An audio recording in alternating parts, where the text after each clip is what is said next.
They said Chase Young is on pack watch for us. Now look at Mossy. Really? Oh, so that's how you're going to play it. You going to do this? Okay, fine. That's all I needed. That's all I needed for him to do that. And it became personal with me.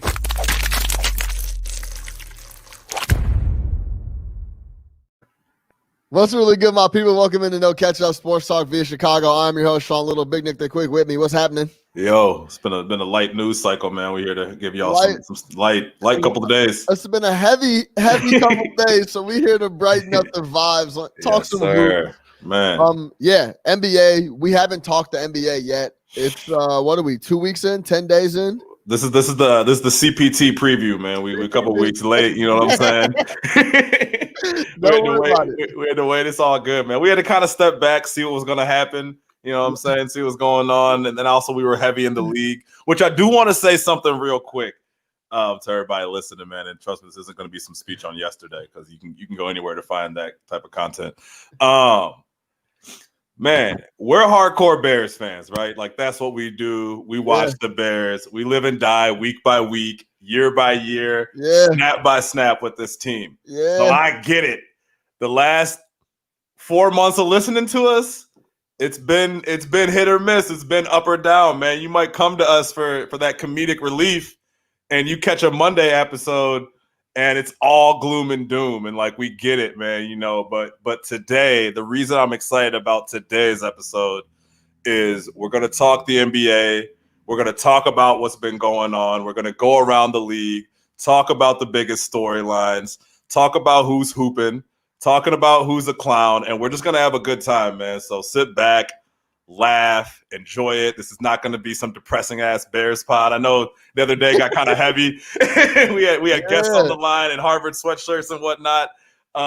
Today's going to be fun, man. I'm just excited to kind of just chop it up and go around the league because we're not no emotions involved in this, man. We're just fans, man. Bulls, it's all good. We're going to talk about the Bulls, but it's not emotional. We're not there, man. You can go back 2 years ago to hear some Bulls emotion from us if you want that. But yeah, so for everybody who's been listening to us bitch about the Bears pretty much all year, we got some fun today. Yes, absolutely. Big NBA, a lot of NBA talk. Like you said, we haven't touched on it yet. It's the season is very much underway, so we're gonna break down the so East. Much basketball with this condensed schedule too, man. Like, a lot of hoops feeding. It's 6-7 games a night, so we're going to talk about that. We'll close the show out. Let me just give you a little breakdown. We're going to talk the Knicks. Are they for real? Are they fun? Because we got to show love to our guy Thibs. You know what I'm saying? We're indebted to Thibs, obviously. You know what I'm saying? Love Thibs. Shout out Thibs.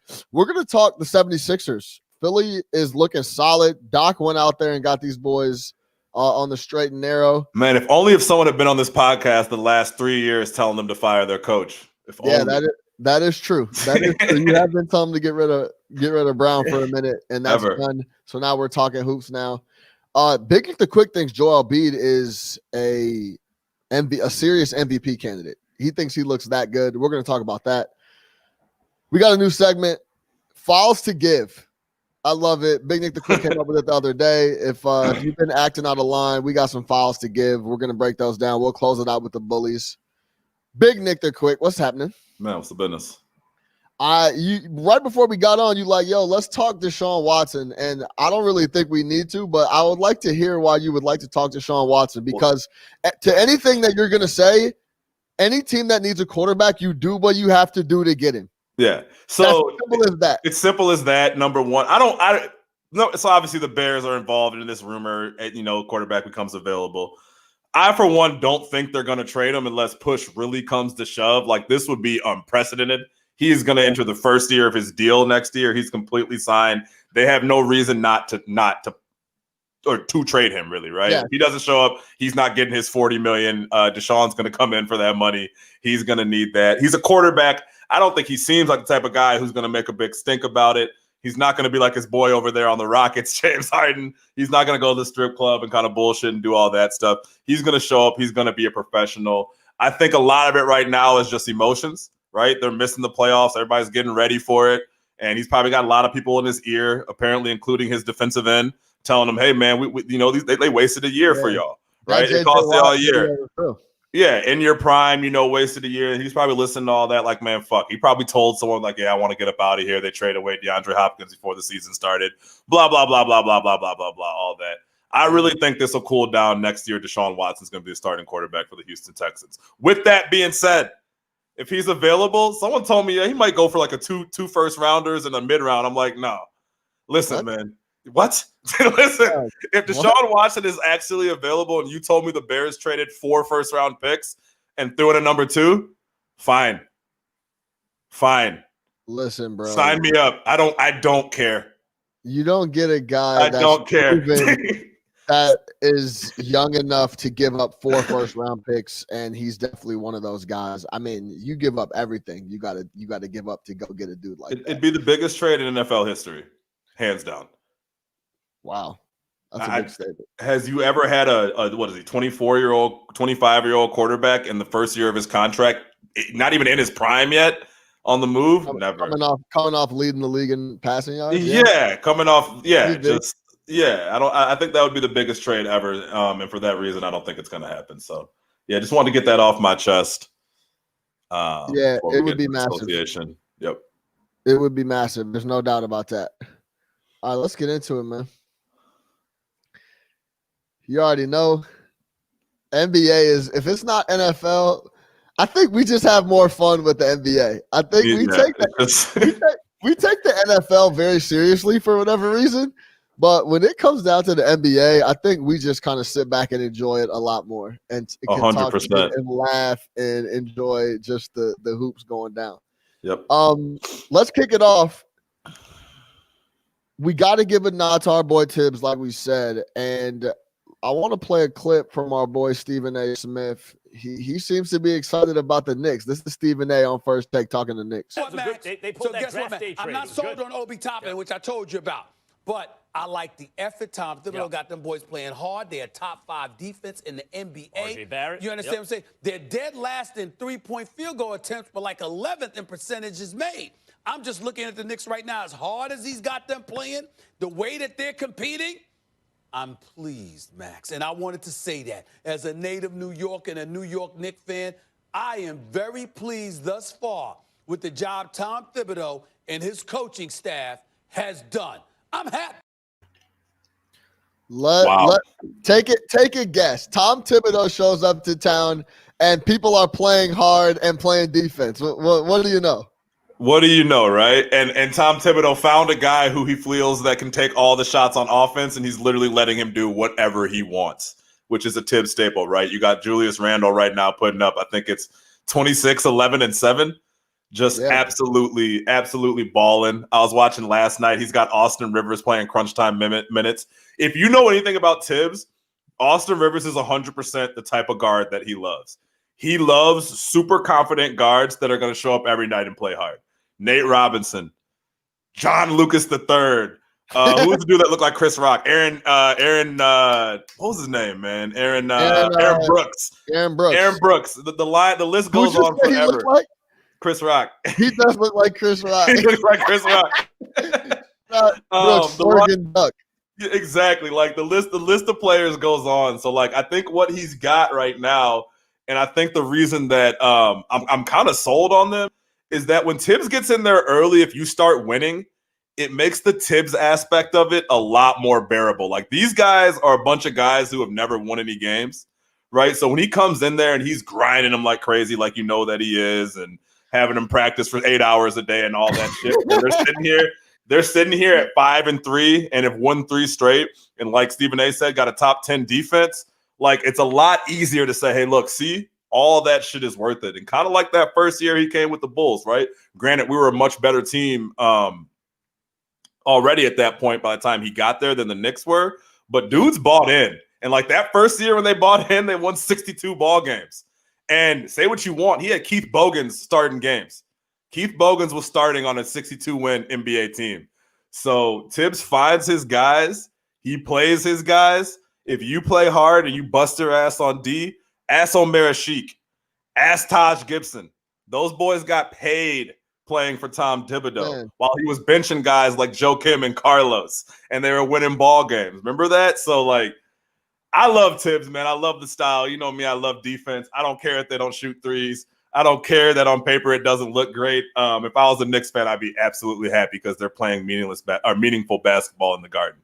How you feel? He just comes in and it just is like, this is how shit's supposed to be run. This is how hard you're supposed to be working. This is exactly what you're supposed to do on the defensive end. Yeah, it's fun to watch. We've been saying, I don't know how much we've said this on the pod, but we've talked about Julius Randle for quite some time. When Julius Randle has gotten minutes, he's a basket. He's a hooper. He's an all-around hooper. He can do whatever you want him to do. Like, yeah, Julius Randle is that was a good pickup for them in that can't remember what trade that was part of, but yeah, that was a bright spot for them. RJ Barrett seems to have woken up.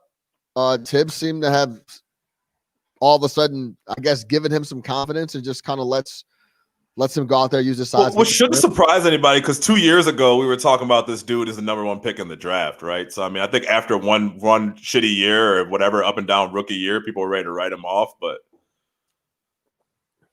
you know, does this start to wear off after a little bit? It will. They're not gonna maintain a 62% win percentage.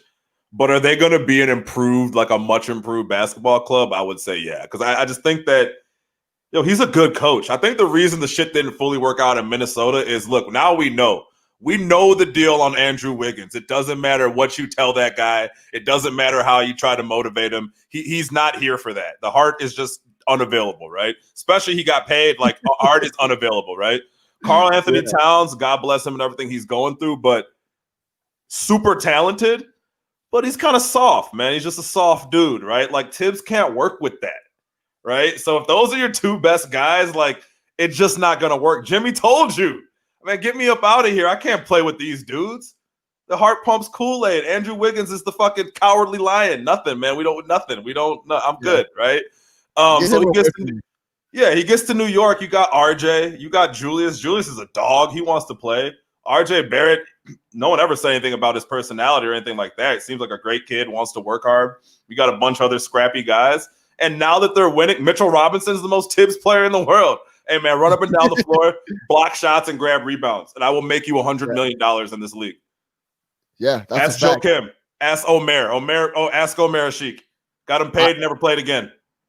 Never. Yeah, never. Yeah, no, never. At all those guys got paid. Taj. All those guys got paid. Taj, Joakim, Luau. I looked it up the other day. Taj made $80 million playing basketball. Yeah, Taj, Luau, Joakim. Yeah, they all got paid for sure. They all got paid. So listen to Thibs. Yeah, and I think the biggest thing too for Knicks fans is that when you go to sit down after work at 7:30 or whatever time the game comes on, you at least know you're going to look at a team that's going to try to compete. And that hasn't been the case the last, I don't even know now, a long time. A long time. You know what I'm saying? So, and with Thibs, you'll win the winnable games too. That's another thing, you know? Yeah, kind of like what we're doing with the Bulls. At least we could turn on the television now, watch the Bulls, and know that if something's not working, at least the coach is going to make an adjustment. Absolutely. Like, we don't have to watch the same shit from the first quarter to the fourth quarter, game in and game out. So, yeah, that's the difference a guy like Thibs makes. He comes in, brings that no nonsense, no time for this. He's a true he's probably like one of the last old school guys. Last of a dying breed, man. You know what I'm saying? Yeah. Like, shoot the mid-range. Don't give me the analytics. I don't want that shit. Get out of here. What is that? You watch the game? I'm watching film. I'm up and down in the hotel room. That's my analytics. Yeah, and I'm pretty sure RJ and Julius are leading the league in minutes. So that's right up Thibs' alley as well. Get used to it. Yeah, get used to it. Yeah, get used to it, man. Make sure y'all get in the cold tub after the game. Play. For sure. Yeah, so shout out the Knicks, man. I think we got to give them their credit. Fifth in the East right now at 5-3, 3 straight, and some good wins too. No doubt. Yeah, I think that's a good point too. It's not a lot of bullshit wins. They're playing hard. Thibs just got them rocking. I think that's a perfect segue into the Philadelphia 76ers. They've always had the talent. They've had the roster. Coaching was an issue, which maybe the coaching being an issue then kind of moved over onto the players. Can't play together. Simmons and Embiid can't play together. But now, all of a sudden, we get Doc in. We get Daryl Morey running the show. And we added Danny Green. and they look very, very tough. Talk to me about how you feel about the Sixers and what you're seeing. Yeah, very good. So I think if you remember a couple of years ago when the Sixers were real good, it was Joel, Ben. I mean, obviously they made that Butler trade and they had Tobias and shooters, right? Like that was the formula. Surround these guys with shooters, right? Play inside out and kind of go from there. They went away from that last year, came back to it this year. You talked about them grabbing Danny Green, who we know has his moments. Seems to happen in the finals. Not last year, but definitely he's had his big playoff moments. Seth Curry, I watched last night. Professional shooter. Shooter, right? Oh, like he has been underrated for a minute, a long time. I got a clip I'm going to play him as well. But yeah, go ahead. Yeah, professional shooter. He's also Doc Rivers' son-in-law, so Doc always takes care of the family. Brought him on board, but yeah, just when you watch them play, man, I just think that they just play a better style of basketball. Joel still shoots threes, still likes to hang out by the perimeter, but he's also banging down low. I think he's figured out the right way to use Ben Simmons. They've always been really good defensively. They're elite right now. Tobias Harris is balling. The supporting players are playing really, really well. I just think Doc brings a level of professionalism and knowing what he's doing into that organization, which I guess is funny when you look at all the shit they said about him in the Clippers last year. But compared to Brett Brown, who I really think they kept him around just out of sympathy because he stuck with them throughout the process and dealt with all those shitty teams. They kind of felt bad firing him. They had to make a move. They've made a move. And to me, it's obviously paid off all the difference for them. Oh, it's funny because like you wanted the Sixers to get ahead of things. It's almost like the Bears, like they could get ahead of a year, Like why waste a year? Just one. Yeah, where are Joel Embiid and Ben Simmons on our roster? When you know you need a new coach, when you know you need a new coach and shit, just what I'm saying, get the old coach out the way, get ahead of it. You know what I'm saying? So they also got swept. They got swept in the bubble. Yeah. So yeah, we weren't gonna go there today. So but yeah, overall best record in the NBA. They're balling, man. Like I really think that all that talk about do we need to trade? I was always on the side of that talk is crazy. You got two top 15 players, top 20 players that are under 25, and you're already deciding that it's not working. I just felt like that would have been really early to kind of back away from that because Ben Simmons doesn't shoot threes. Let's keep it real. That was the reason. Ben Simmons doesn't shoot threes. These guys can't play together. Well, no. I mean, listen, I think some of it is and was valid because Joel's at the cup and Ben's trying to get to the cup. You know what I'm saying? So it can get kind of crowded down there, but they do look really solid. And figure it out. Yeah, figure it out is right. Get a point guard, Yeah. And defensively, they unstoppable. Probably the best team in the league on the defensive side. Here's Seth on Doc and just how Doc has come in and steadied the shit. He's just honest with us, honest and upfront with us about everything, basketball and stuff that's going on off the floor. So, I mean, I think we all appreciate just him addressing the elephant in the room right before the game and letting us know his feelings about it. And I mean, like I said, he just talked to us like men, and we dealt with whatever we had to deal with. If anybody want to talk about it, we talk about it and get ready for the game. So I think that's just the great thing about a coach like Doc, who understands the position that we're in, how it's tough stuff going on, but we still got a job to do, and you got to be able to handle both. Hey, wait, real quick. Yeah. What does the Seth Curry Under Armour contract look like? Was that negotiated by Steph? Yo, that's so funny you said that because when I was downloading that clip, I was like, does Seth have an Under Armour deal? Yes. And if he doesn't, he needs one immediately. Yeah, immediately. That's so funny you said that. He's got the deal for sure. His shit might be tied up in his bros. It's a family deal. Everybody's got a deal. Dell got a deal. Dell got an Under Armour microphone on the Hornets broadcast game. They're all good. Yeah, they are. Yeah, I mean, it can't be a situation where you have Seth wearing Nike, right? So no, never, absolutely not. No, it's part of it. It's a family. Yeah, hey man, go throw Seth a couple million. Yeah. Yes, please. Yeah, Aisha needs it. Aisha got deal get some Under Armour cookware or whatever. We're not going on. I was just about to say you better get her the Under Armour pots. Under Armour apron. We need that. Yes. Family needs to eat. Under Armour air fryer. Everything, dog. Everything, bro. Branded, man. I'll promote it. Yeah. So no, I think but Seth is kind of giving you a peek inside of what's going on out in Philly. Like, man, Doc is out there. Listen, dog, the biggest thing with players, I don't give a fuck what sport it is. They have to respect the coach. They don't respect the coach, shit is gonna go south very quickly. Very quickly. And that might have been the situation out in LA with the Clippers, that they just needed a little change of scenery.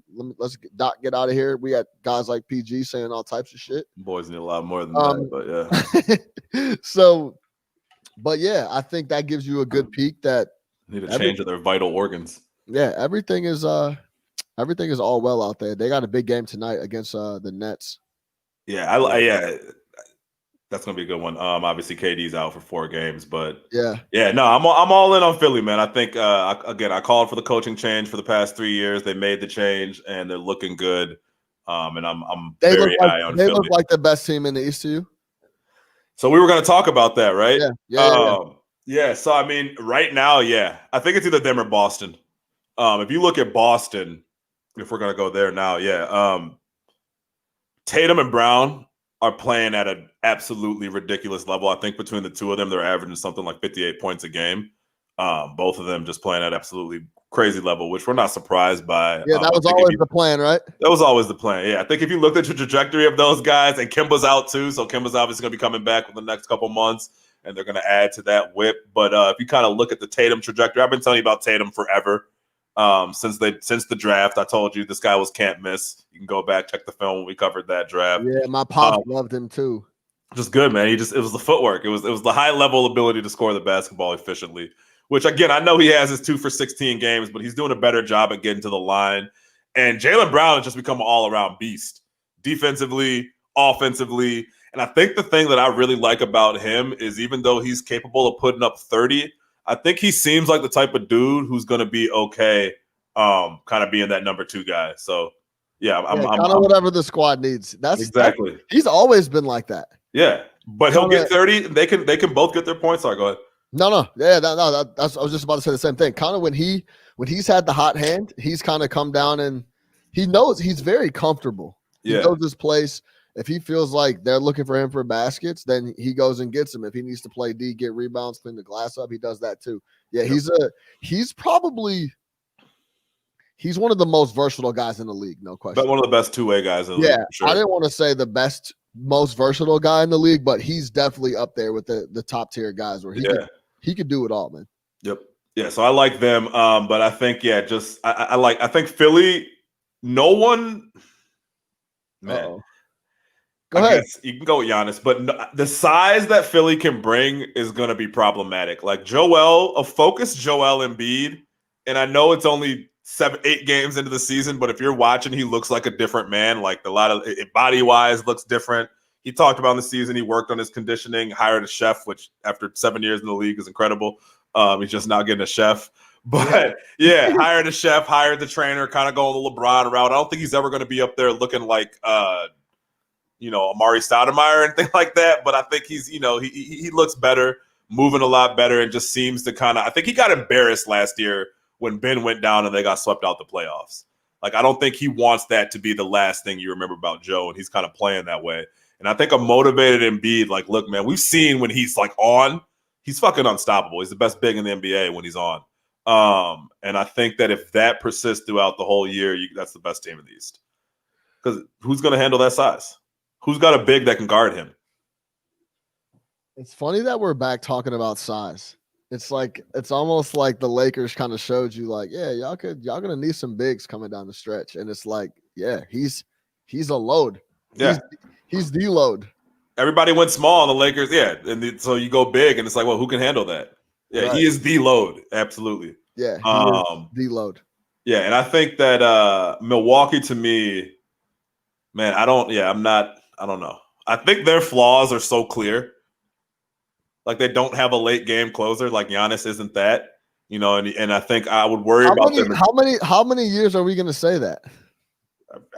Until right? You know what I'm saying? Like that's why it's so. There's nothing worse than being a fan and having your team have a glaring fucking issue that no one addresses. Yeah. For like years at a time. You know what I'm saying? Like it was the same thing for us and the Bulls with Derrick Rose. It was like, bro, we need a 2-guard, man. Like we need a 2. We don't have a 2. We need a 2. When are we going to get a 2? Or are we just going to not get one and hope like it solves itself? Right. We've been saying that same thing about Milwaukee. He needs some help coming down the stretch, and Middleton is not that guy. So is Drew that guy for? Do you think that Drew is because they signed Drew for the playoffs, right? Like they're banking on Drew Holiday not being Bledsoe, not being George Hill, and being able to show up in the playoffs. So if you're a Bucks fan, are you like, okay, I'm cool? Like the regular season for them is whatever. They're not going to have a regular season like they did the last 2 years. I don't think because they're fitting around pieces. But when it comes to the playoffs, do you feel more confident about the Milwaukee Bucks with Drew Holiday than you did before, or are we overvaluing Drew Holiday as a playoff guy? No, I love Drew Holiday. J. Rue. I love Drew Holiday. He's not a give him the rock, move out the way, get a basket. Yeah. Like, you know what I'm saying? So is he better than Bledsoe? Of course. Like Bledsoe's a 0 on the playoffs. So unless Middleton morphs into a guy that, you know what I'm saying, that we listen, unless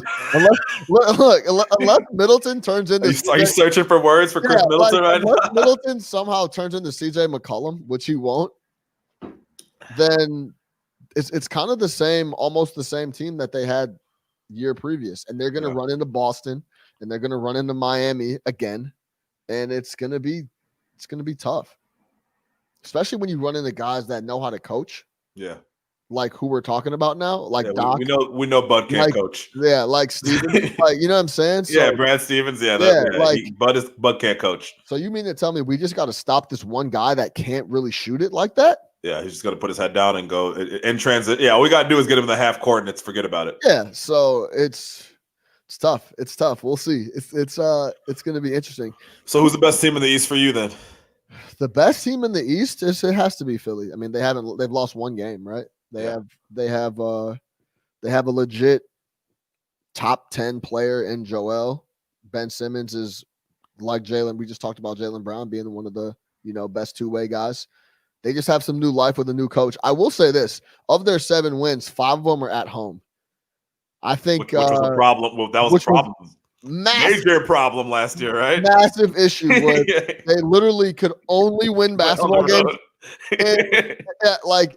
in Philadelphia. So it's that's interesting. The no fans and all that, but it's obviously so early. But it's I think it's interesting that neither one of us has mentioned the Nets yet. So are we out? Is it too early? Is it too much COVID? Is there too much Kyrie potential combustibility? Like what are we for being the best team in the East?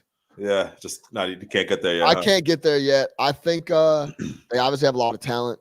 Yep. I don't know. Listen, how many times do we need to see like new things coming together and know that it just doesn't work right away? Right. Like we've seen it so many times, especially in Boston was the only team that really won by coming in that first year, right? Yeah, like you just don't put a bunch of people together and they just are juggernauts. Right. Especially when you're talking about a new coach, you get a superstar back like KD. Yep. Which then bodes well for Boston and Philly because they have so much continuity. Exactly. Between their stars, at least, right? Like Embiid and what's his face been playing together forever. Tatum and Brown have been playing together forever. Yeah, and like you said, kind of Philly needed just the tweak was they needed some different coaching, different style, different voice. Yeah, and some shooters and Korkmaz. Exactly. Yeah, and they get that. So that's the help they needed. The Nets are gonna have to get some, get together and play a couple games. They played 8 games, so we'll see. Good thing they got some two guys who are known for their strong leadership skills. It'll be interesting. It'll be interesting because I think togetherness. I think after the first couple of games, too, people are like, "Yo, we need this team in the finals." And I think a lot of and I mean they're fun to watch. So yeah, definitely. People are going to want them to be around, no doubt. Let's move over to the West. The West is the West, right? Mm-hmm. I mean, listen to some of these teams that are in. Listen to 5 through, what is that? 12? Jumbo. Yeah, Utah, New Orleans, Sacramento, Portland, Dallas. Got Denver down there. The Spurs. I think the bottom of the barrel in the West is the Thunder, the Rockets, Minnesota, and the Grizzlies are down there at 2 and 5. I think we expected Oklahoma, Houston, and Minnesota to be down there. Memphis, people were talking about we're going to make that push to, compete for that 7-8 seed, right? Ja and Triple J out though. Yeah, for sure. It's gonna be tough for them because those guys are out for a minute, and by the time they get back, that team might be in dire straits. Which like also 4 wins. Exactly, but I guess that could be a high draft pick that you're going to add to that situation next year, which could end up being a blessing for them because they weren't gonna. I mean, they weren't going to compete. They might have got that top 8. Real quick, can you? And I should know. Can you remind how the top 10 works with the play-in for everybody? So 7 through, I believe. Don't quote me on this, but I believe it's 7 through 10. Yeah. Go into like a seeding tournament, and it then determines 7-8. I believe.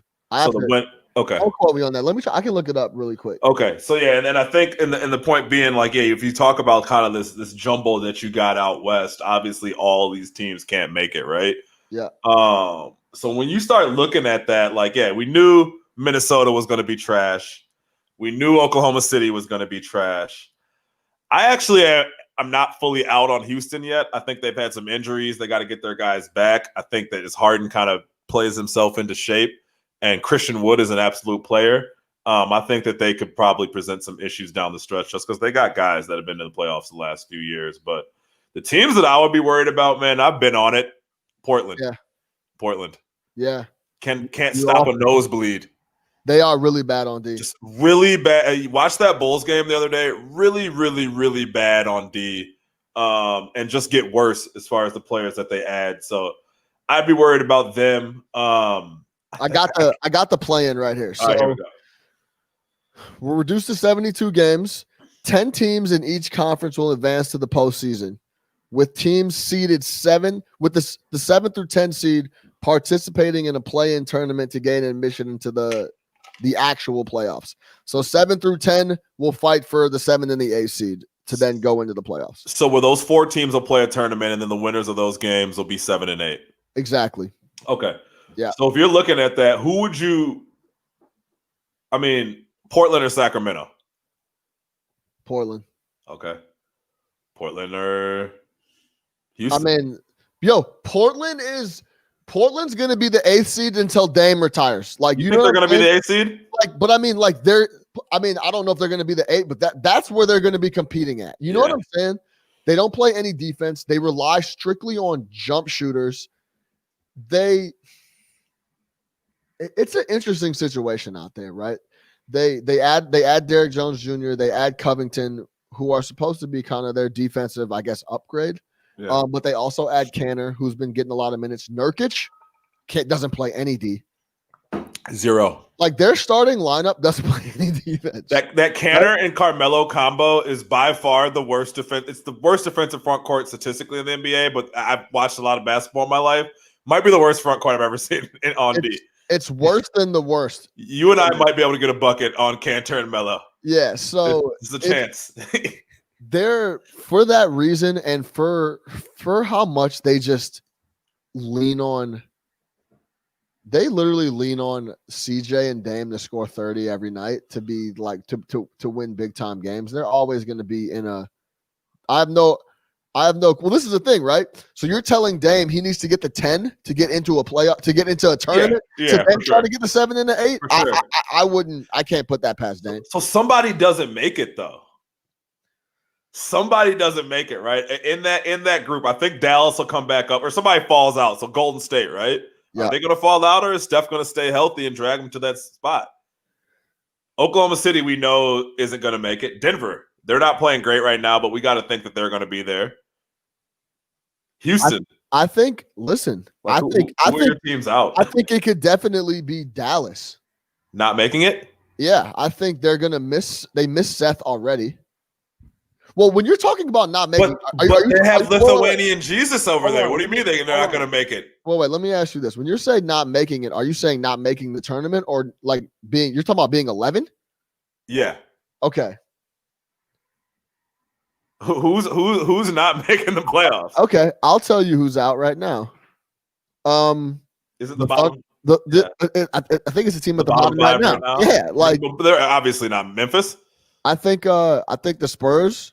You could. Okay. I think it's the bottom there, dude. The Thunder aren't. They're not going to replicate what they lost. CP and the Spurs will make trades too. Popovich isn't going to sit with this roster for another year. Right. So then we got Houston. I don't see Houston not how. I think James is obviously the big question, right? But what about Sacramento? Like, why haven't we talked about them? I mean, they're not scrappy, but they can score buckets. the 10 teams right now are going to be the Suns, the 2 teams in LA. Okay. Utah. Okay. New Orleans. Are the Pelicans in? Yeah. In the top 10? Yeah. They can't guard anybody. Brandon Ingram is a beast. Yeah. Shout out Zion. Zion's pushing 315, but okay. He does have to get that shit in order. Dog. Is that one? That's one of my. We'll come back to that. We'll come back to that. But yeah, I think Memphis is going to be on the outs. We got Memphis out. So 5 can't make it. Memphis, Minnesota, Thunder, San Antonio. Memphis, yeah, and then between Sacramento, Portland, and Golden State. Okay, so you're moving Denver and Dallas firmly into it. Yeah, they'll be in the top 10. Yeah. Did we say? And you said you don't have. You said you and San Antonio's out already. So it's going to be between Golden State, Sacramento, and Portland. Yes. Who doesn't make it? Yes. So if you had to put your money on it, is it Sacramento? That's the most obvious choice. But Golden State's an injury away from being the worst record in the NBA. Yeah, I mean, like a pulled hammy, like 10-game stretch where 10-game stretch of Andrew Wiggins' ball of just oh my god. Like, yeah, so it's so early, but yeah, man. I mean, I would have to say them. Golden State. Yeah, gun to the head. I would have to say Golden State. Oh, man, I hate this bet against Steph because he seems to be pissed off. He's very pissed off. He's unhappy right now. Yeah, he's a little unhappy. Okay, I can dig it. Yeah, I like it. All right, so with that being said, do you see any team? Well, hold on, let me back up. The Phoenix Suns 6-2 right now. Well, I think how you laid it out. Hold on, let me change the graphic. I think how you laid it out before. I forgot to update the graphic, but I think how you laid it out before was a really good question. Who's the third best team in the West? Like simple, plain, straight like that. Assuming the LA teams are the top 2, right? For as much as we talk about the Clippers, they probably are the second best team in the West. Talent wise, I mean, it's yeah. I mean, am I wrong on that? I mean, you might be able to argue someone else if you really wanted to, but yeah, I mean, obviously, there's no hot take that they're probably the best 2 teams. So who's the third? Yeah. And when I asked you that, I really didn't even have an answer. Well, it's like it depends on how much you believe in Chris Paul and the Phoenix thing, right? Like how much better has he made them? I think we both talked about it when it happened. He made them. He's going to make you a playoff team, right? The thing that Chris Paul is going to do on a team like that has been in the lottery forever. So there's definitely some talent there. I talk a lot of shit about Devin Booker, but I'm not going to sit here and deny his talent, right? Who's the other guy? DeAndre Ayton, obviously a ton of talent there. And Chris Paul's going to walk into the locker room, and it's really going to take him one practice to look and be like, yeah, this is what's wrong with this situation. This is what we need to start correcting. And he's going to correct it right then and there in the moment, in practice, in the game, in the film session. He's going to drill you down on all that stuff. And again, kind of similar to these guys on the Knicks, you're talking to a bunch of guys who've never won shit. So you come in there, you start doing shit, and guys start winning ball games. You're obviously going to put up with some of the stuff with Chris Paul that other teammates haven't been able to deal with, right? So if you truly believe in that Chris Paul effect, and this is who the Phoenix Suns are, the best defensive team in the NBA apparently, are they the third best team in the West? I mean, no. Well, Denver. Well, look, Denver. I think Denver's the third best team in the West. I was just going to say, Denver's tired. Denver looks suspect. There's some bubble hangovers going on, though, across the league. Jamal Murray. Que pasó? Hey, you know what he needs? He was. You said maybe him and his shorty having problems? You know what he needs. Him and his shorty might be having issues. He needs the superpowers. He needs to, beam me up. Yeah. Listen, okay, let me ask you this. Because Phoenix is playing great ball. I actually shout out my boy Rye. We got a bet on if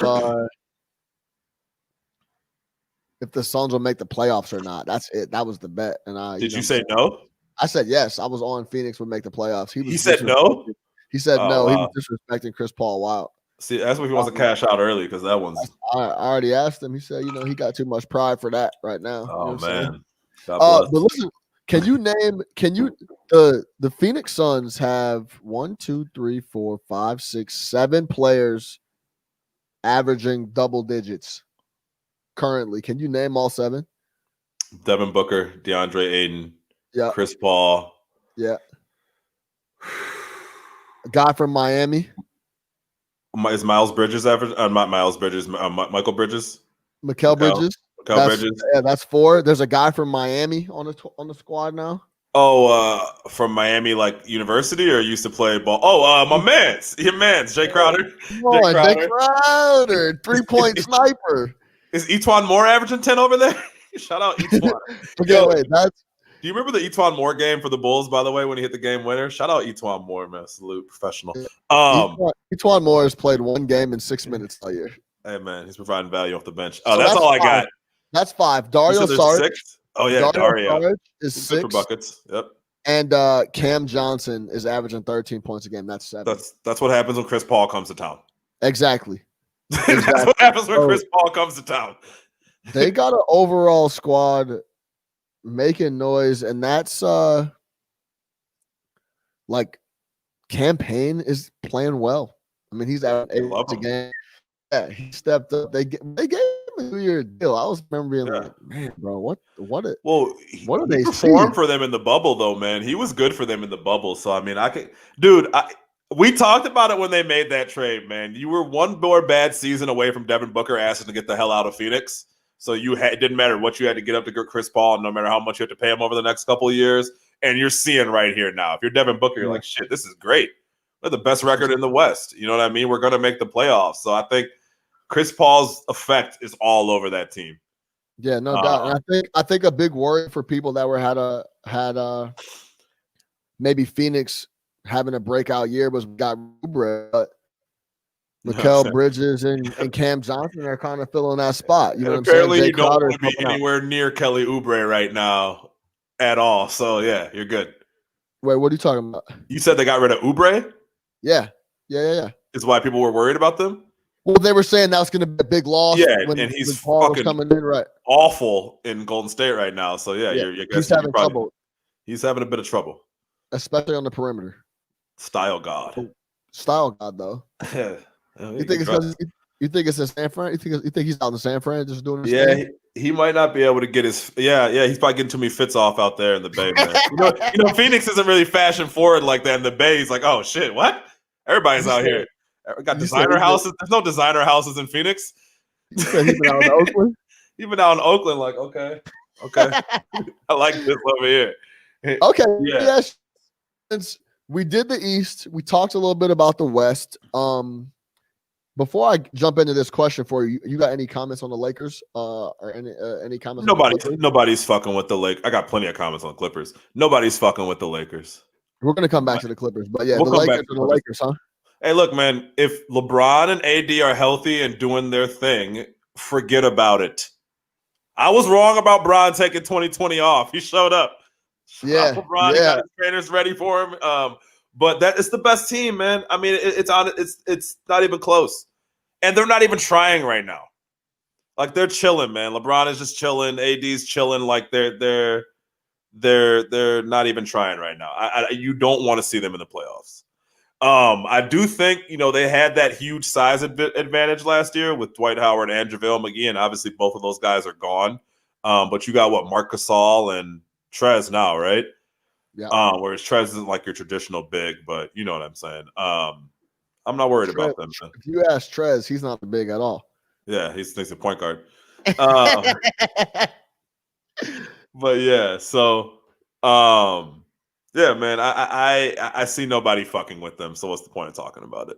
Yeah, it's that storyline it's very. We'll see later on, but yeah, I mean, you got to say LeBron looks like he's ready. All I'll say is this: Anthony Davis and LeBron James were literally meant to play basketball together. Like when Dr. James Naismith invented basketball, this is what he saw was these two guys playing together. It's unstoppable. He's the perfect player to play with LeBron. Literally the perfect player. If you were to develop a species to play with LeBron, it's Anthony Davis, and you're seeing the fruits of that. So of course, yeah, no question. I agree. I agree through and through. AD is an all-around just beast. He's very good at basketball. He's too much. I tweeted the other day. I said, "Is anybody smoother than CJ McCollum?" I tweeted that when I was watching the Bulls game because obviously, if you know me and you listen to the pod, I rock with CJ McCollum tough. I think he's just an effortless basket, like in every sense of the word, right? Yeah. And I said, "Yo, is he the smoothest guy in the NBA?" And then the next night, Beal comes out and puts up 57 in 3 quarters. And against one of the best defensive teams in the league in Philadelphia. And it was done very smoothly as well. He is very silky smooth. And then you laid out a question. Will Brad Beal lead the league in scoring, currently averaging 33.5 almost? With the huge bump from yesterday. But he's still been scoring last year. He averaged like 31? Yeah, no, I think it wasn't like 33. It was a lot. It was a lot. Yeah. He's definitely in the running, bro. I think he's an effortless basket, and that team needs guys like him. We might have lost Sean there. Gone? Yeah, no. I think you're breaking up a little bit. But yeah, no, man, he's 100% in his bag right now, has been since last year. He's 100% locked in. And kind of like you said, man, I think the CJ comp for him is a great comparison. Like, if you're like, hey, is CJ the most smooth player in the league? Like, no, it's Brad Beal, because Brad Beal is like the better version of CJ. He's a better shooter, better all-around player, and obviously doing his thing out there in Washington. The only thing I'm worried about, man, is if they don't start winning ball games. I know they got Russ in town. I know they got your boy, Mr. Catch, look and shoot, Davis Bertans in town. The only thing I'm worried about, man, if they don't start winning ball games, I guess I'm not worried about it, but like, is he? How much longer is he going to sit there, put up these kind of numbers, and not get the respect that he feels he deserved? Like, he wasn't even an all-star last year. You know what I mean? Like he's gonna try and say, "I got to get out of here." Get me the fuck out of here! This is crazy. Yeah, like how many different guys are you gonna put me with? It's just not working out. Oh my god! Send Brad Beal to Milwaukee. Whew. Oh, that's the move. If you're Milwaukee, and if the Wizards are willing to trade him inside the conference, 100%. That's the perfect player to play with Giannis. Yes. You want to put him with a shooter? Fine, put him with a shooter like that who can also create off the dribble, who can also handle the ball, who can play make. He becomes a third ball handler with Holiday there. I would love that. So yeah, I think but to piggyback off what you're saying is Giannis could use a shooter, just a pure shooter. Now, if you get him a guy that can shoot it and shoot it off the dribble amongst and other handle it, things. yes, amongst other things, then we got a real true issue out there in Milwaukee. Because 100%. currently there's no possessions. Put it like this, bro. Literally every possession, Giannis should be touching the ball in Milwaukee. And if you get a guy like Brad Beal, that wouldn't be the case. You change that, which frees up Giannis. Yeah, exactly. You could run some offense through somebody else. 100%. And have confidence in it and have confidence in doing it. 100%. So yeah, I mean, will Brad Beal lead? So as far as that question, if he's going to lead the league in scoring, I might have to say no, because as James Harden plays himself into shape, and if he stays in Houston the entire year, the opportunity is always there for him to lead the league in scoring. And he's fat as fuck. Like, we're going to talk about Zion later. James Harden is fat as fuck on the basketball court right now. Like, I just know, bro. Like, James has always looked that way. He's heavier set guy. Jersey doesn't do him justice. No, that nigga is fat, bro. Like, fact. Like, James is in a similar situation that Brad Beal was in last year. Yeah, where he has carte blanche to put the ball in the basket every possession. Every possession. Like, that simple as that. Like, that's it. Like, Brad Beal was the guy to get them a basket. Him and Bertans every single time down last year. My boy Bertans, that's my guy. The cooker, man. Yesterday I'm just watching. He catches, looks, fire. Like, that's his life. Yeah, yo, shout out Cody in the comments. He said Beal is the Deshaun Watson of the NBA. That's a great comp. That's a great comp. Just no. Well, he got a little bit of help with Russ, obviously, and Bertans. But like last year, yeah, that was an elite offensive player on a shit team that was just putting up empty numbers. It's almost like Brad Beal plays like he's trying to put everyone on notice that you should come and get me out of here. That might be why he could win the scoring title, right? Like, yeah, come get me. Hey, y'all talking about James? I don't go to the strip club during the pandemic. Come get me. You know what I'm saying? Like, come get me. Like, somebody come get me. Somebody save me. You know where else he's great? He'd be great in Philly too. You don't think Tobias already? He's like you don't think that's Tobias's role? No, fuck, you could send Tobias out for Brad Beal. Brad Beal is a better player. I mean, yeah. But no, I know what you mean. Yeah. They already have someone kind of playing that role. Maybe you don't fuck with Philly. And Tobias is playing good D this year, so. And they gave him a bundle of bread already. Yeah, shout out Tobias, J. Cole Harris, man. Get his money. Yeah. Strong lineup. Strong New York guy. You ever heard him talk? Thick New York accent. Very native New Yorker. Shout out to Tobias, man. Get your money. Yeah. Get your money. So I can't. You see his wedding proposal, by the way? He had this wild ass proposal. Tobias did? Tobias did, yeah. He set up like a whole crazy shit. Like, yeah, it was all over the internet. Okay. Yeah, no, I didn't even catch that. Yeah. But it's the lineup. So the best lineup in the league. So to answer the question, can Brad Beal lead the league in scoring? Yes, he can. Yes. And will he? It's going to be interesting if he'll even have the opportunity to with Russ, but that's a whole nother question. But, a couple other questions Actually, real quick, Russ has had multiple teammates that led the league in scoring, so I don't think that's an issue. He's played with James. He's played with KD. Those guys led the league in scoring playing with Russell Westbrook. Yeah, that's true. Russell will get you the ball. He's just going to shoot terrible threes. Russell will get you the ball. He'll get you the rock. Russell he just has possessions where he just in his body, he just has to shoot it. Yeah, like, no matter what. I'm sorry, like, I have to shoot this, guys. I have to. Fellas, I'm really sorry about this. I have to shoot this here. Like, listen, I don't care that I'm shooting 24% from three. Yeah. I gotta let it fly. I'm feeling it. This is it. I have to shoot this. Like, that's it. It's like it's almost like an addiction. Like he's just like, sorry guys. Like no matter what.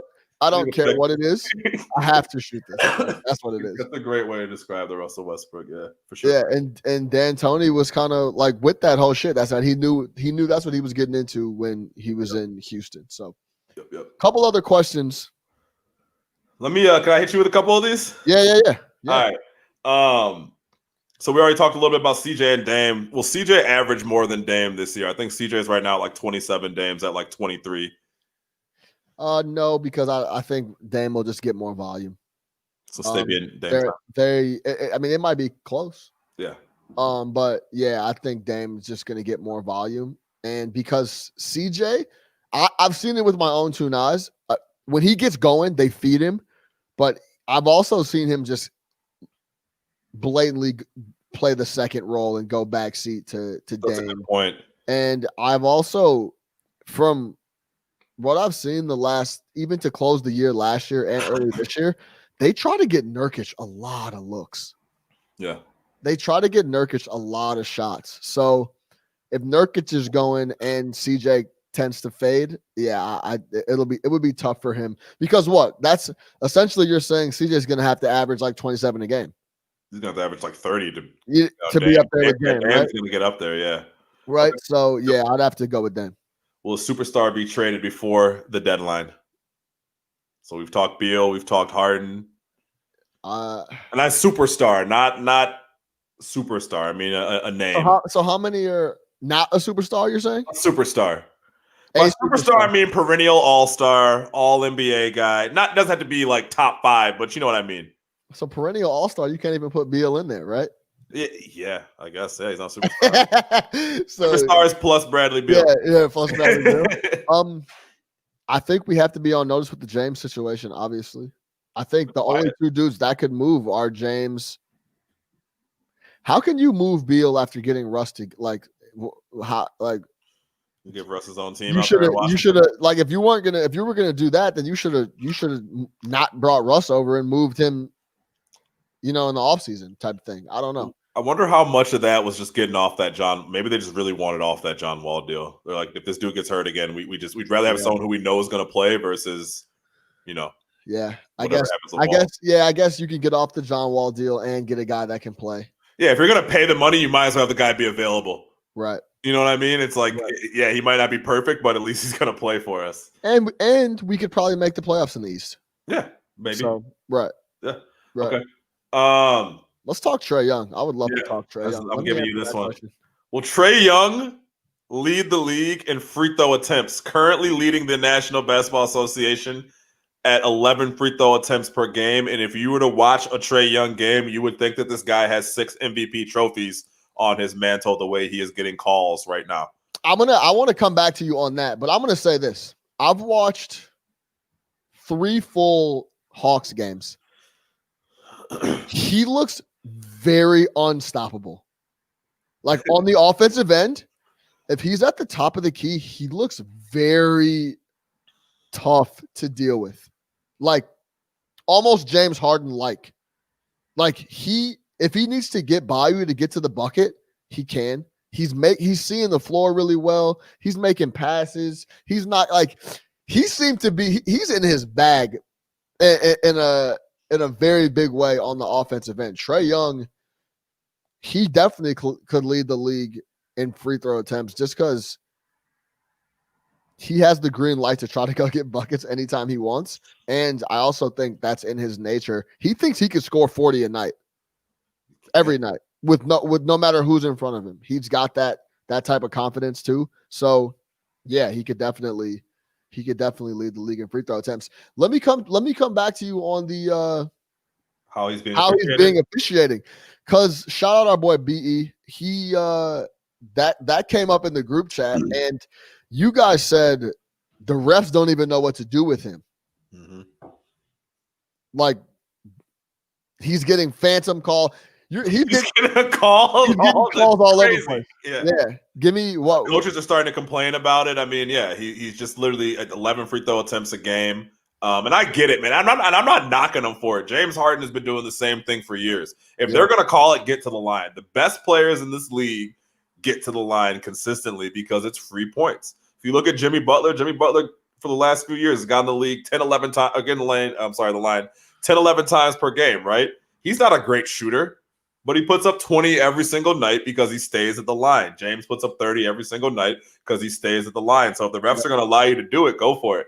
I just think the way that they're he's getting superstar calls, like superstar calls, and it's almost kind of ridiculous. Is it just because they haven't seen this type of? How do he's I say small. this? When you defend him, it looks like you're following him. You know, he's just small. The same way with Shaq, never couldn't get calls, and a lot of big guys can't get calls because they're so big, and it doesn't look like they're getting fouled. Meanwhile, they're getting beat over the head. I think it's the exact opposite. That would happen. You watch some big dudes, and it's like, why are we not getting a call? It's like, well, his head didn't snap back. Yeah, he's 300 pounds. It still hurt. I think it's the opposite with Trae Young. He's getting every call because he's a little guy. I think also Trae Young is kind of their next up type guy, so obviously he's going to start getting that type of treatment. I'll tell you what, I was watching the Bulls the other night, and Zach Lavine doesn't get those type of calls. Yeah, he doesn't. You know, so obviously there's just a difference in I guess in kind of how you're officiating. It was funny. I was watching The Jump the other day, and they were talking about Richard Jefferson and Paul Pierce were talking about this, and Paul Pierce was like, Richard wouldn't know nothing about that. You wouldn't know nothing. Like usually I bash Paul Pierce, but it was hilarious how he said he's like, yeah, Richard wouldn't know nothing about this. He's like, yes, when you're a superstar in the NBA, you get preferential treatment from the referees. So hey, maybe that's where we're at with Trae right now. They're kind of looking at him like that, but man, some of these calls that he's getting are absolutely insane. You know what I'll say about guards and getting calls? I think it helps when guys like Trae Young and James always look like they're in control. Does that make sense? Yeah. So when they're on their way to the basket, they're doing whatever they want. And then if for whatever reason they're like moved off of their spot or something doesn't look right, it's like, oh, like James can't be like off balance and out of control like that. It's got to be a whistle. Right. I think that's a big thing when it like Trae. I mean, obviously at the end of last year, he was an all-star last year. This year, when I'm watching him, this is the spot I want to get to it, and I'm going to get there in control, whatever I have to do. And I think that also helps with players like that are dribbling a ton too, are going to get those type of calls, even like Kyrie. Yeah. Yo, I love, like, we're going to talk about the Bulls here. I rock with Kobe White. I think he's coming into his own, especially on the offensive end. He looks out of control a lot. Oh my God. You know what I mean? So like even when he finishes some of these shots, it's like, man, that was some out of control shit. You know what I mean? Oh, yeah, you're not gonna get calls like that. Exactly. You're not gonna get foul calls going to the basket like all over the place, right? Yeah. Guys, exactly. Like guys like Trae and James look very controlled and they look very controlled and love it. They know what spot and where they're going and how they're trying to finish. And if you impede that, it's a whistle. Yep. So it's Trae Young on he's an offensive prop. Defensively might be the worst defensive player in the NBA, but offensively is just when there's a few guys in the league where if he's dribbling the ball at the top of the key and it's a one-on-one situation, you're like, dude, this is a fucking basket. And he's looked like that this year for me. Are you surprised with Trae Young? As far as him being this good, I just saw an interesting stat from him. But yeah, with him being this good in the league, I mean, there's people. There was a lot of debate. There's chirping out there that it's time to start talking that they won the Luka trade. Like I've heard that. I've read that. You know what I'm saying? So he looks nice, man. I can't say anything else.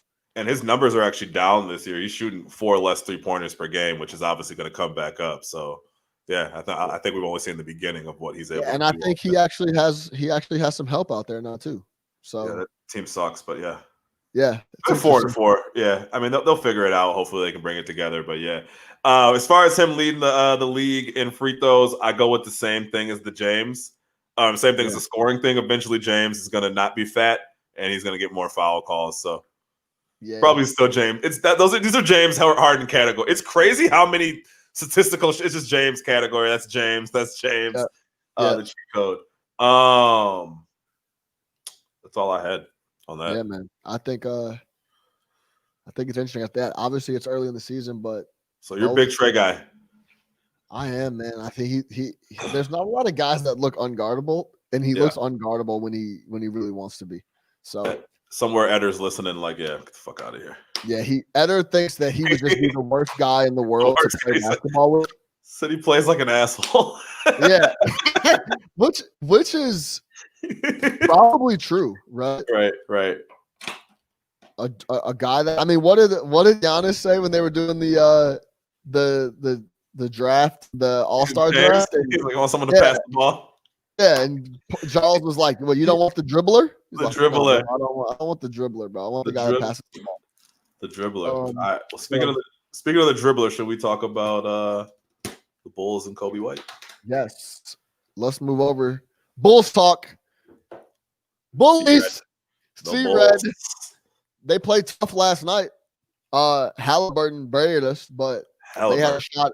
We're going to talk about him here in a second too. Player.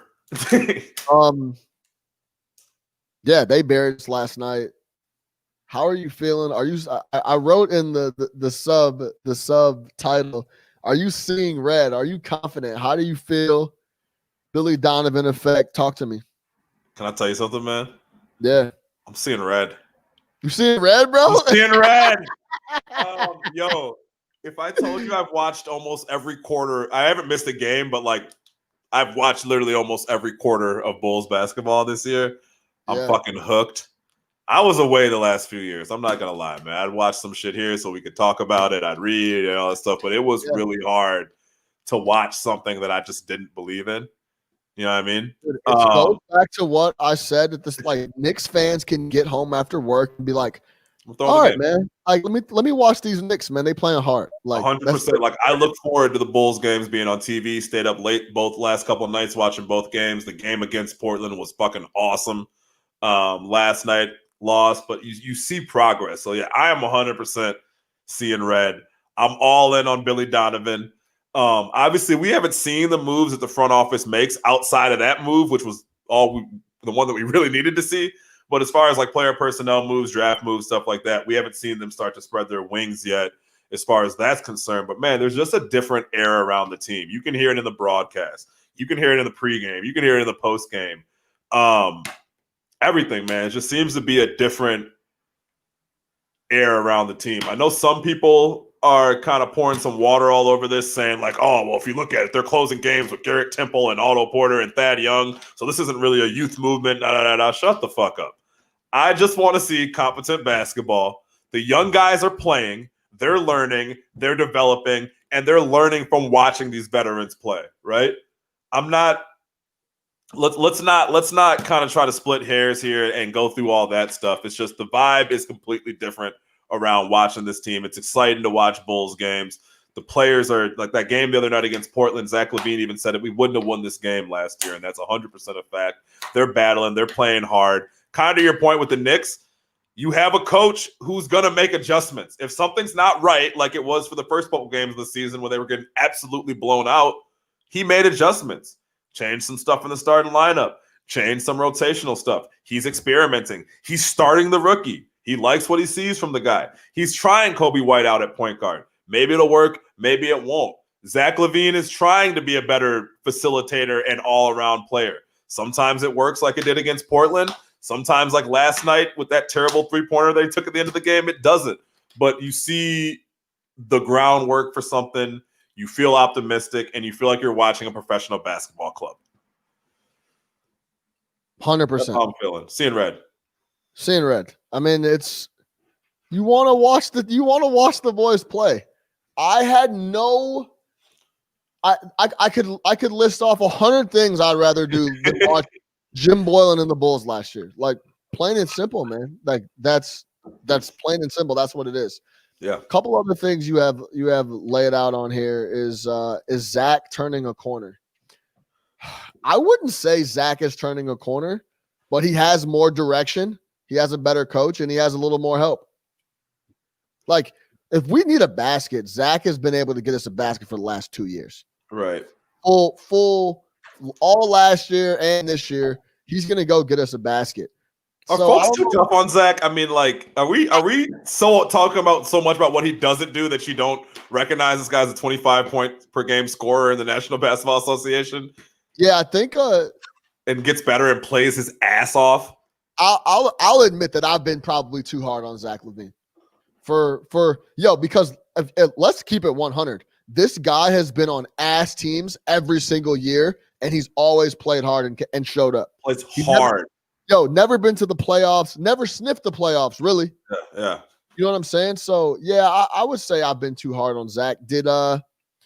When you reflect back and look at it, it's like we complained about him being an empty basket, but he was on an empty ass team. It's an empty ass team, yeah. You know what I'm saying? Like he was in an empty ass franchise on an empty ass team, putting up empty buckets, and that's what he does. He gets buckets. So, and he 25 years old. I mean, like, yeah, the talent is clearly there. Like, he's a fucking blur on the basketball court. I'll say that. I mean, the guy can get a bucket whenever he wants to.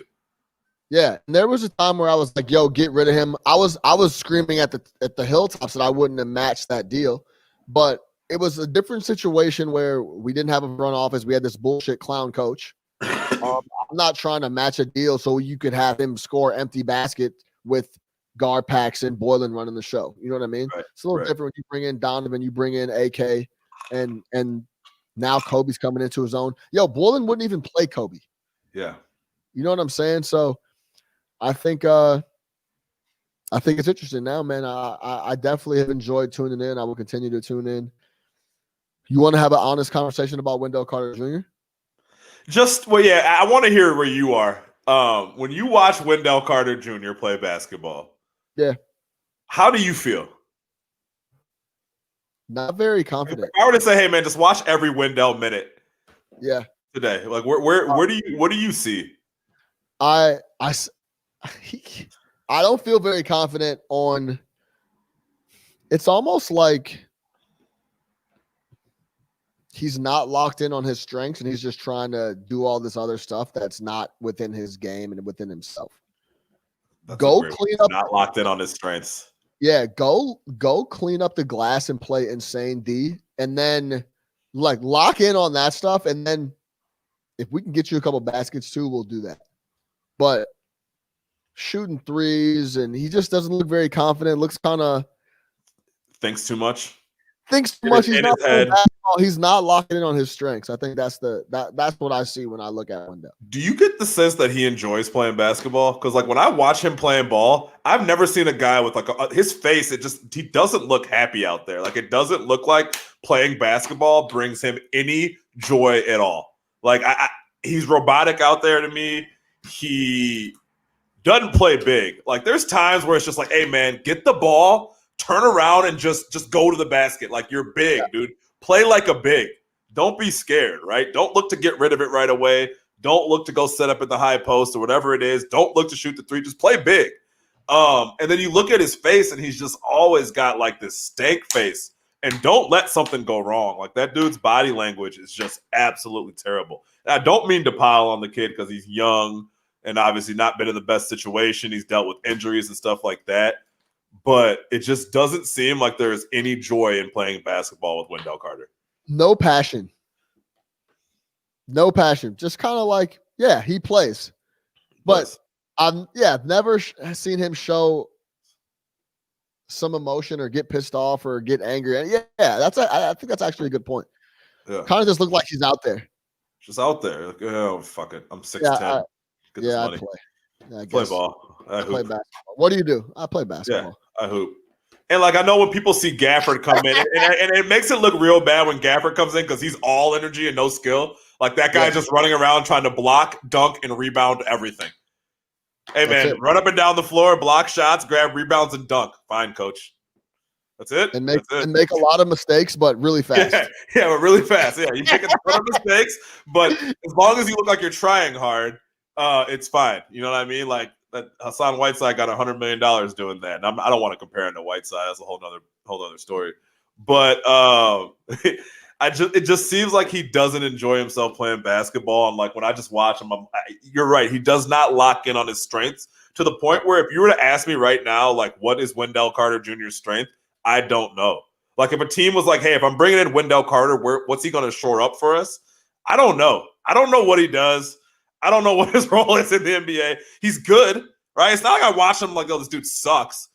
But it's like I don't know what he's good at. Like everybody was like, hey, his player comp, and I know this is your boy, his player comp was Al Horford, right?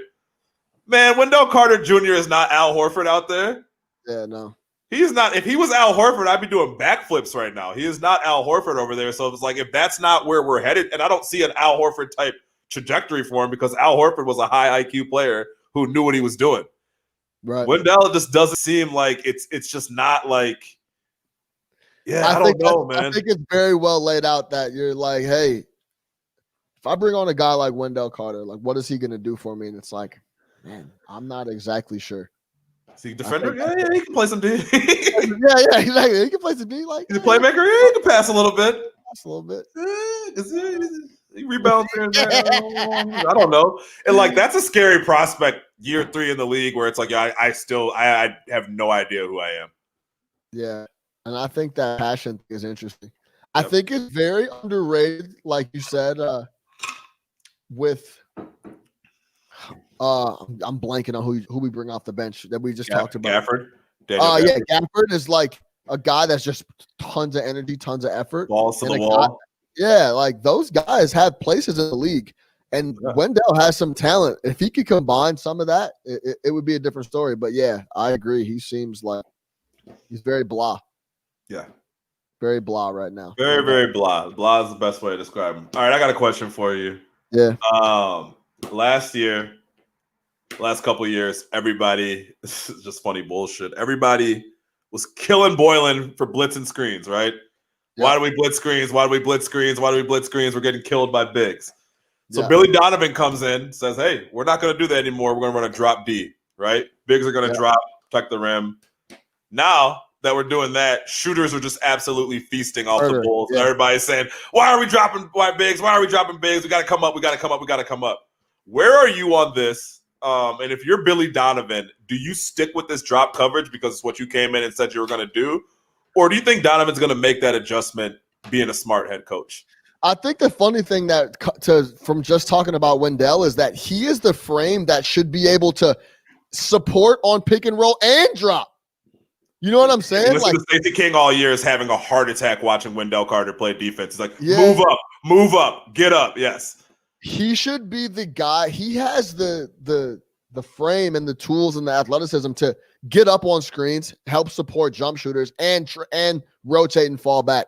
But of course, I mean, too often he's guarding nobody. You'll see Wendell, and he's literally standing in between the basket and the 3-point line, just waiting for his man to roll. Yeah. So, yeah. I think, am I confident that Billy will make an adjustment? Yeah, I mean, it also depends on who you're playing. You know what I mean? We've been playing great. We played Trae Young. We've played Dame Lillard. We played Buddy Hield. Like, yeah, these guys are elite ball handling shooters. So, yeah, I agree with that, too. I think if he's not playing that type of shooter, if we're playing like Rondo. Yeah, it's but the Wendell is glaring on it. It is, man. That's a Stacey King, if you listen to the broadcast, is going to have a heart attack watching Wendell play D because he's like, dude, just take 2 steps up. To your point, it's the same thing. You are fast enough to recover, right? You are fast enough to recover on those guys. Yeah. Before we get into fouls to give, I do need to show some money, or I do need to show some love to Big Money Otto Porter. Oh man, Otto been playing all right. They said Otto in a contract year, dog. He's like, hold on, wait, what? On his page, he's like, I just opted in. That means I got no more years left. Yeah, that's old money to Otto now. You know what I'm saying? He's trying to get that new money. He's got to buy some new Kirkland champagne. Otto trying to get that new cash. Otto is playing great though. I will say this, and I guess we've only seen him play like 20 games in a Bulls uniform prior to this. Like he's been hurt the entire time he's been here. He can play. He can shoot the hell out the ball. He can defend. He can rebound. He can handle the ball a bit. He's been a great vet off the bench. I know he started the last couple games because of all the COVID protocol stuff, but man, I have been fully impressed with Otto Porter Jr. Absolutely not worth $28 million, but no shot. He is playing really well and probably earned himself another contract. Real quick, just two things. Pat Williams.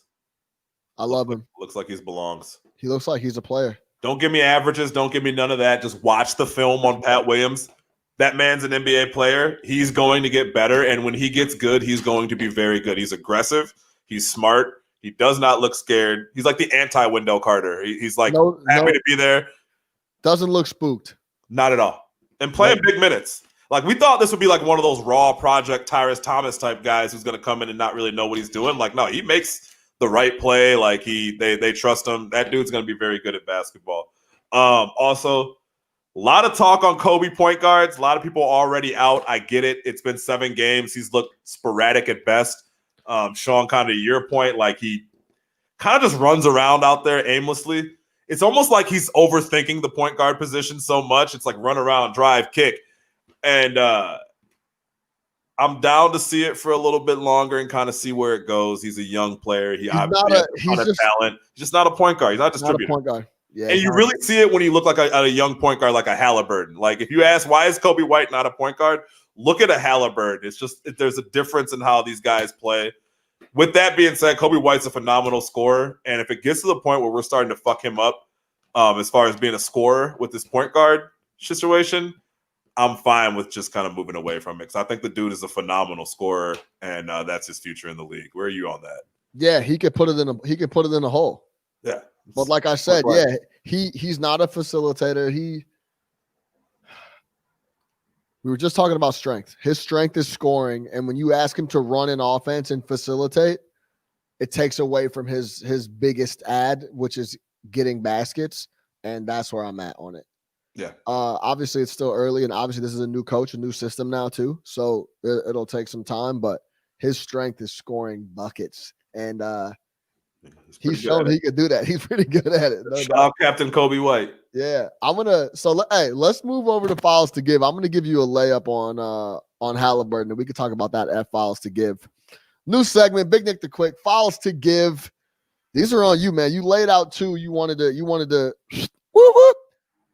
Give out the text, give out the fouls to give. Big Nick the Quick. Give me number 1. Yeah, so what we're doing here on fouls to give, anytime I see something foolish, kind of similar to cornball the day, but this one is strictly basketball related. Yeah. So anytime I see something foolish, we see something foolish that we feel like we need to call out, I got a foul to give on that one, baby. That's 6 per game, and I'm going to use them. All right? Foul to give, man. All right, hack a shack, baby. Here we go.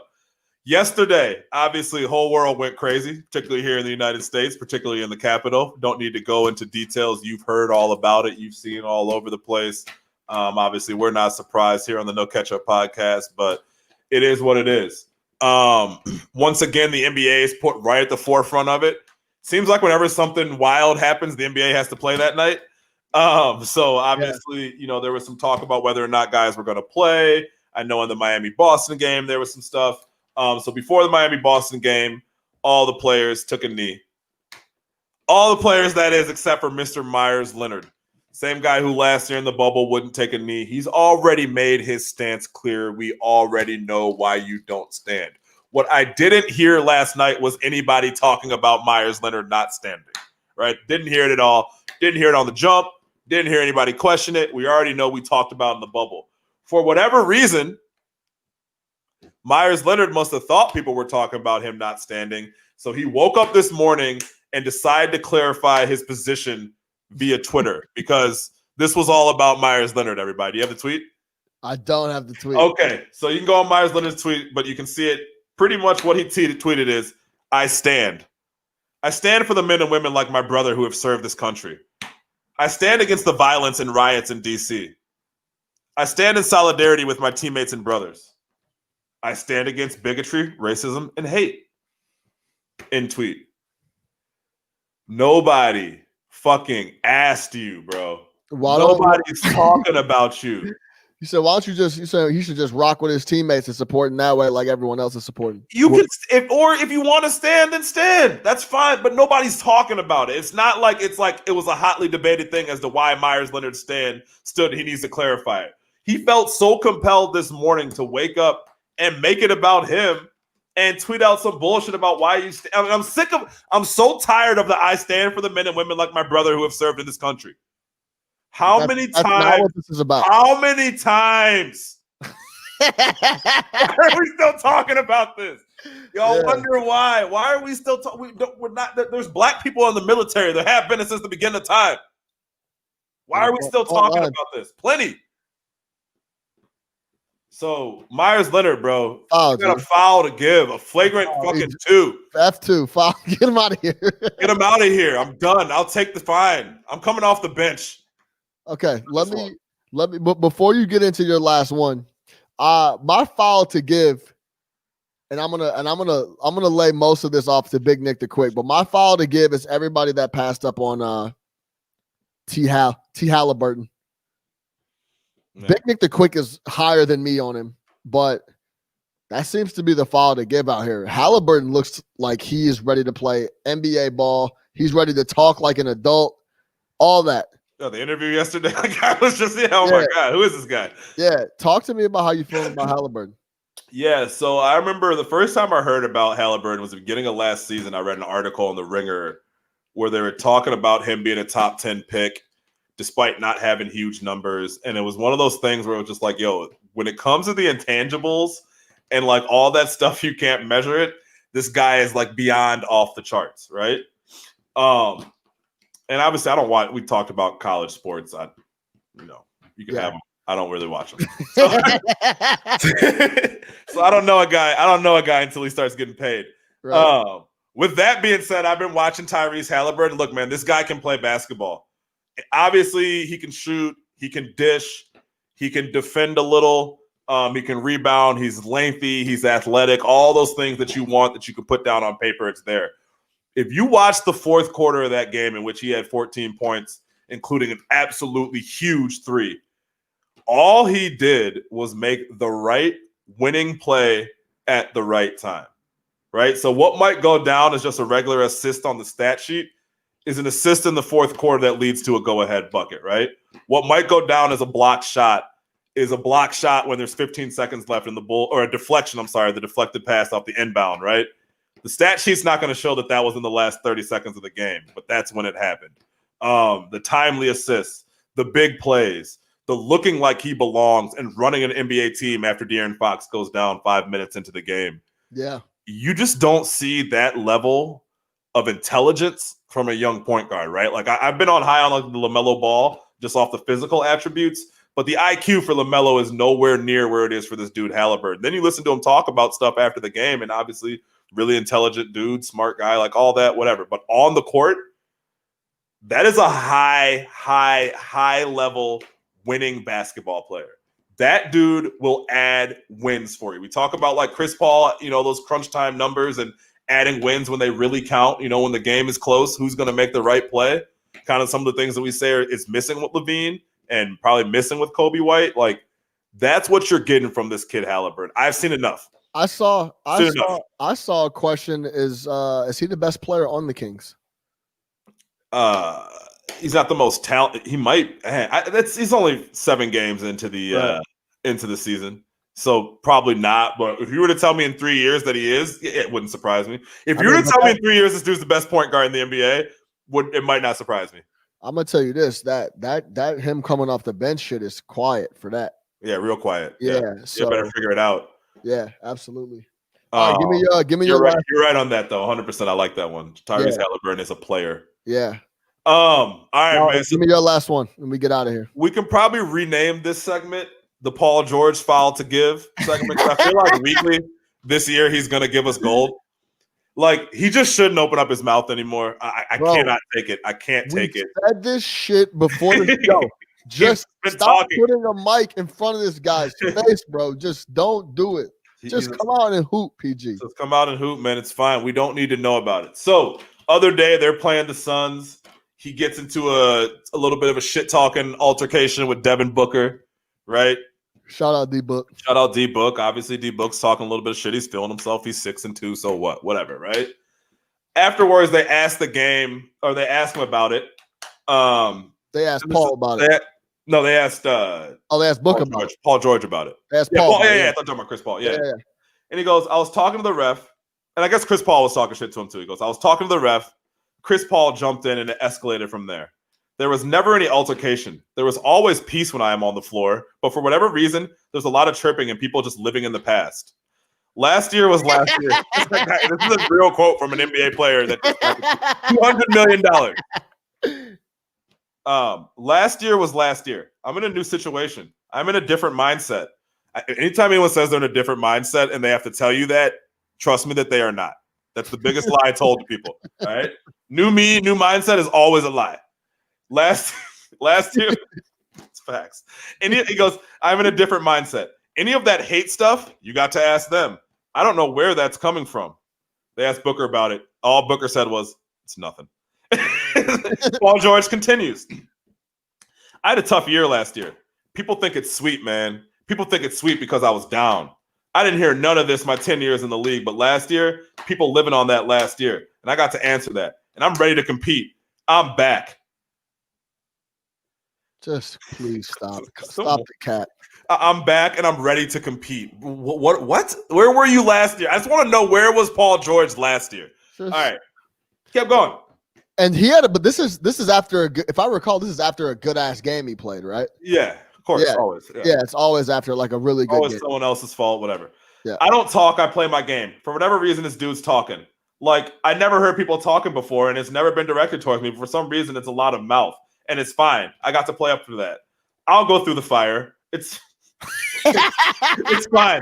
As long as we come out on top, we win, and I'm helping my team win, that's all that matters. Save the rest. They can do what they want. I'm locked in, and it's more so about me being at peace and at ease. This guy is so hard. Whether it's slouched on the couch with Matt Barnes and Stat Jack, whether it's blaming Doc Rivers, whatever it is, all Paul George wants you to know is that he's okay. I've never seen anything like it, and I get it, man. He's talked about the mental health struggles, and I will never downplay that. But every time you put a mic in front of him, he is saying some dumb shit. Some absolutely cornball, insecure, just say nothing at all, bro. It's fine. Be like Kawhi. Kawhi, how do you not say nothing? I just don't. You know what I mean? Just don't. Like Kawhi. Be like Kawhi, bro. Like, what do you mean people are talking shit? This is the NBA. If Devin Booker is talking shit, say, hey, man, get to the fucking playoffs. How about before you talk to me, get to the playoffs, youngin? Yeah. They could call me Pandemic P because I got to the playoffs to stink it up. Yeah. Like, get to the playoffs. Y'all was so trash, you won every bubble game and still ain't make it to the playoffs. Boy, don't talk to me. Exactly. I'm Paul fucking George. I'm a multi-time all-star. I'm an all-NBA player. I was third in MVP vote. My MVP year. But like, come on, bro. Like, get it by, man. Bye. Beat it. Who cares, dude? Just, play your game, bro. And the fucked up part about this is the more he talks like this, the more pressure that I think is going to be on him in the playoffs. Yes. And I don't think that he's built to have a lot of pressure on him. And I mean, he's shown that he hasn't been able to play under pressure in previous years. Just go out there and play ball, lay low, do what you gotta do, get to the playoffs. And the guys who talk shit and the guys who are really all about irritating people are reading that saying, oh, all you gotta do is talk to this motherfucker. Just get in his head. Hey, man, just chirp him all game long. Right. Trust me, it will affect him. He will hear it. Like, if you're Russell Westbrook, I'm chirp this dude all day when I play him. I'm already gonna chirp him because he left me high and dry in Oklahoma City. But I'm gonna keep chirping his ass. So, like, for me with Paul George, man, and like, I don't get the new and improved, and I'm coming back and I'm locked in. It's like, bro, you just signed for 190. What are you talking about, man? Look, we got smoked out in the playoffs last year. We're not happy about it. We're going to work. I'll talk to y'all later. Yes. Simple. That's it. Not Doc's playing me like JJ Redick, or Christmas was on Thursday and we're still recovering from that, or whatever, bro. Like, man, I'm done with it, man. I can't. He's a journalist's dream. He's a media. He's a podcast guy like us dream. I would love to have him on. Hey, tell me how you feel. You know what I'm saying? How you feeling today? Yeah, man. Fouls to give. Paul George. It's not a flagrant 2. It's just a regular, common foul. Common foul. But common foul. Stop talking, bro. That's it, man. No catch up. Had to get the NBA content out there for you guys. We'll be back next week. We'll have the Bears recap, then we'll come right back after that on Tuesday. Hit you guys with something later in the week. We got hey man, we got one more. We got one more Bears recap we got to lock in with. If you don't already, make sure you subscribe everywhere, man. I appreciate everybody that watched the show live. At one point, we had a good amount of people on there rocking with us. Everybody in the comments, shout out my guys. Let me go through it. Cody P, always rocking with us. Always rocking. Shout out Cody. Yeah, shout out Cody. Big Verb, American Male. Yo, holla at me, bro. I want to talk football with you. Texas Boy, Alonzo, Jason Stevens, of course, our guy Jay.